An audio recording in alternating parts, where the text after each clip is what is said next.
good morning and in Cairo or Abu Dhabi, and good afternoon in Tokyo.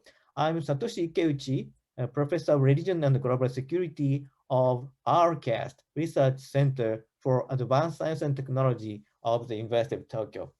I'm also the head of the ROADS, which is RCAST Open Laboratory for Emergence Strategies, which is established during the past years. The ROADS jointly with the IGSDA Institute for Global Security and Defense Affairs, headed by Dr.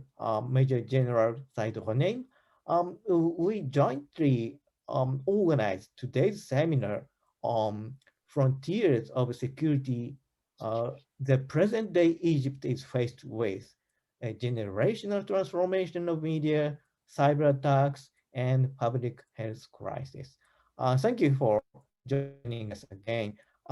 This seminar is part of the series, webinar series entitled Geopolitical Dynamism in the Wider Middle East Region, which is jointly organized by Rhodes and IGSDA with the great help and support and inspiration from the Dr. Said Ghoneim.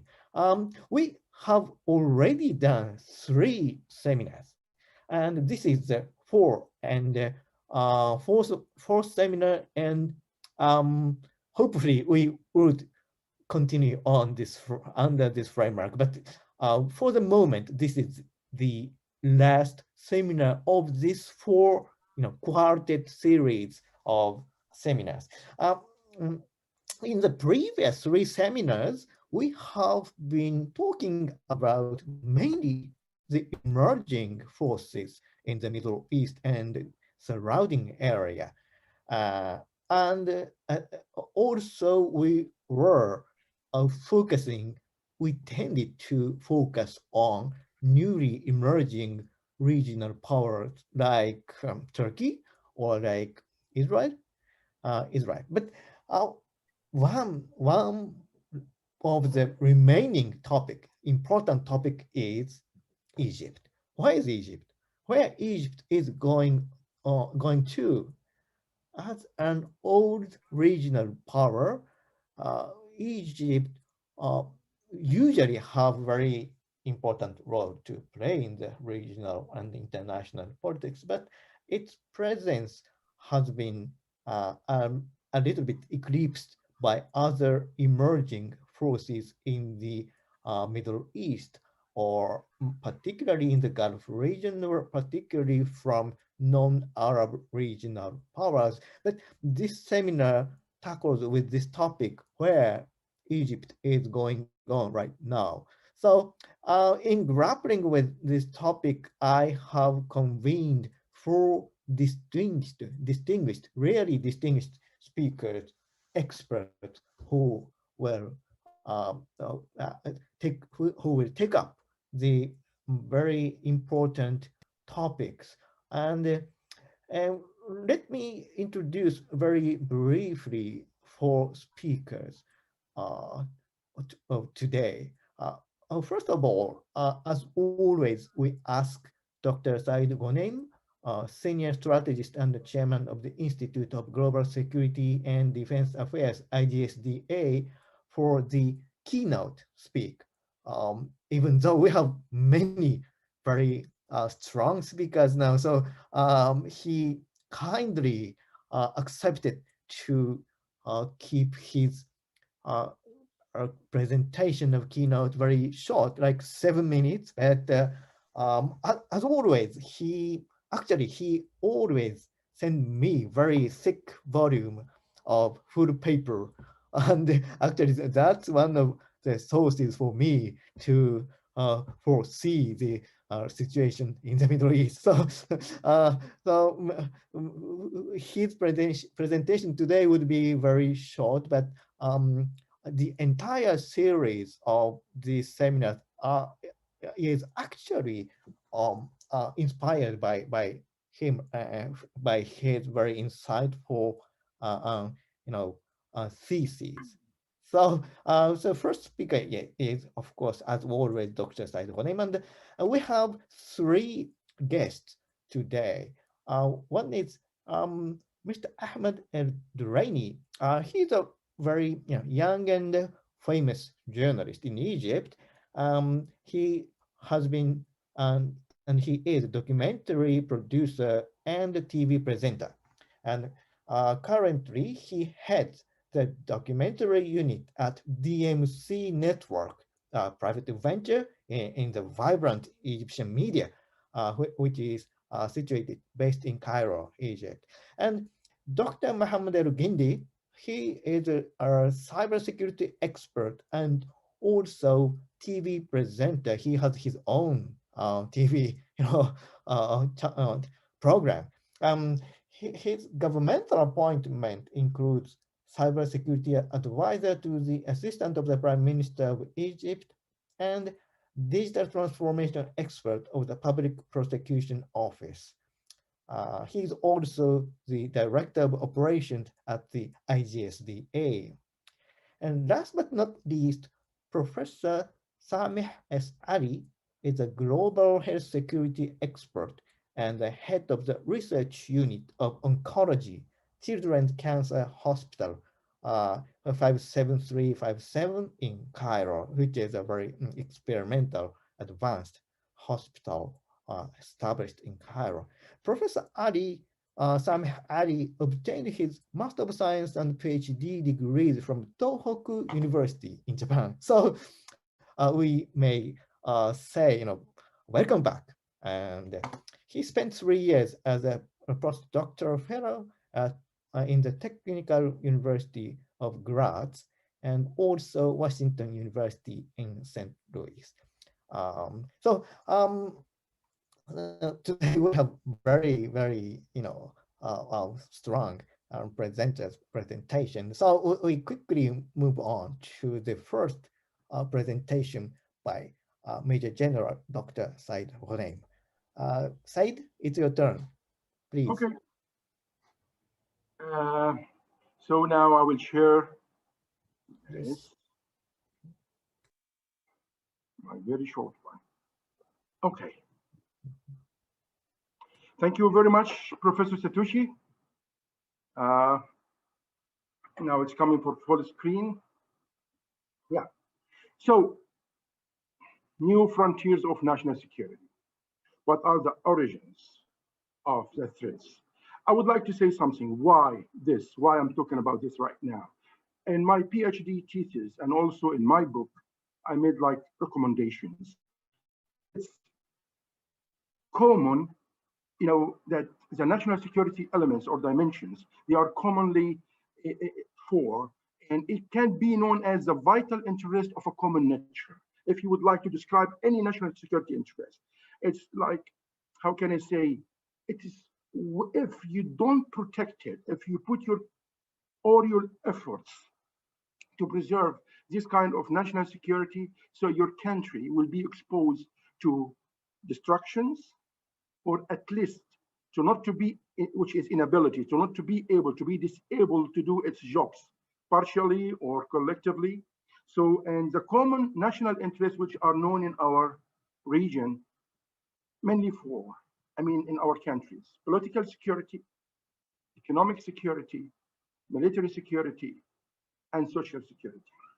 Each of them may, if we don't protect them, if they are harmed, so it may lead to destruction of the country, or at least to be unable to do its functions. Some other national security elements are there, but especially United States and other modern countries, or civilized, or let me say developed countries. However, so if origins came from where? I noticed something. I'm not a specialist in cybersecurity, but I could learn it from Dr. Muhammad and others, that mainly that it's, everything now is digitalized, I can say. So we have the digital government. And Dr. Gendi really participated in that in several fields, like General Prosecution Office, in Justice, Minister of Justice. He also participated in Prime Minister cabinet, the cabinet itself is supporting this issue. So, and you can see all services in several countries in our region now digitalized. And remember, there is what you call it, the dark internet, the deep internet, and even the digital coins. All of this make the country and institutions are exposed for direct threat. And if really big threat happen, as always I learn from him and others, that it will make the country unable to do its jobs. When we see COVID-19, it's known to everybody, the planet became paralyzed, the economy came down, and the souls, the lives of the people. So suppose that small countries, small population, when they are mostly infected with this pandemic, so what will happen? Not only economy, but the human power, which is the main source of Japan, for example, to do everything. So, and big population like Egypt, for example, is the biggest population in the Arab nations. So this will be very effective and really may destroy the country directly.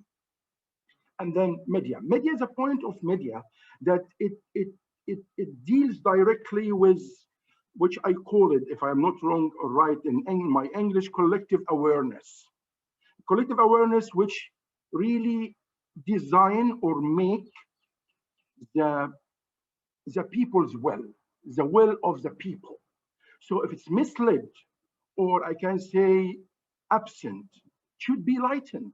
So by media, then it would really destroy, which I said that it will take you to a big troubles, which no country at all can endure them. So can we add some of them to our national security elements? Here is the point. Which one of them is really eligible? So I can say that I think at least cybersecurity and health security, they are affecting. Media is a tool which affects social security, but I think it has to be taken very seriously. And why I say that? Because when you say it's an element of the national security of the country, so big budget, big efforts, big concentration must come from the country, maybe specific authority or ministry or something to be responsible. And then it will be taken of, not just like any element among the main element of national security. This comes with something. Always I say human power is very important. The human himself or herself is very important. That's why I put my own definition of national security. All national, this is my last slide anyway, so all national securities definitions, which really I met everywhere, let me say tens of them, they care about two main points: fear and needs, which is right, it's correct. This is how to protect my national security, how to avoid any fear, any threat from my country, and to make my country, have so what's sufficient to make it people at least alive. But here is the point, I see it very passive view to the national security. Why? If you would like to be a doctor like our doctors, so you want to have a very high mark, let me say 90%, let me say outstanding. So you have to work on 100% mark to get a little bit less. But if you work only what satisfies you, like to make your people secured or to make your people not hungry, so you are working on something like basic level, which could be not a true target. I think the true target to make your country prosper. And prosperity comes from development. It comes from freedom. It comes from creativity. You have to be improved. So the national security definition must concentrate on creativity. How to make you really wealthy, not for your people, but for other countries even around you, which we can even in social to make charity, whatever you can consider it. So we have to think in a definition which can make our needs not the main goal, but our happiness, our prosperity. So the needs here will be very something you have exceeded, I can say. And if I come to the other point, the fear, it's not the main goal to avoid fear. Like, for example, which is the last example now, digitalization, as I mentioned. It's not a challenge. It's not a challenge. It's something like advantage. We shouldn't be afraid of that.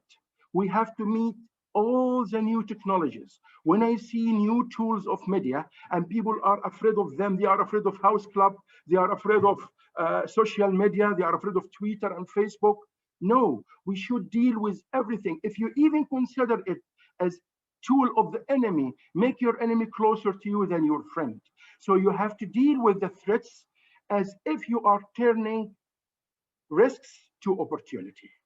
Here is all my points and my view, and we will listen from my colleagues which really element could be a part of national security. And by the way, Egypt, in its constitution 2014, it's added cybersecurity as one of the main national security of the country. It's article number, if I'm not wrong, number 31. And it's very, very clear, but I hope to consider other elements as well to all countries, not only my country. Thank you so much. This is all from my side. Thank you, Dr. Said, as always, by very succinctly summarizing the entire situation and framework. And yes, I cannot help but asking you many questions, but today I, refrain from it. So Egypt, how Egypt is coping, with digital economy, digital, technology, and this is the main focal point of our discussion today, I think. And also I have just 2 points in mind. Where is the Egypt strength? And my answer is it's middleness. Middle class. It's thick middle class, and it's youth. So youth is not usually Egyptian youth is recognized as part of the main problem, but actually Egyptian youth and their quality or education quality varies, very varies, but they are very strong and vibrant. So it poses some problems sometimes, but it will be eventually the resource, ultimate resource for the country and for the region. So today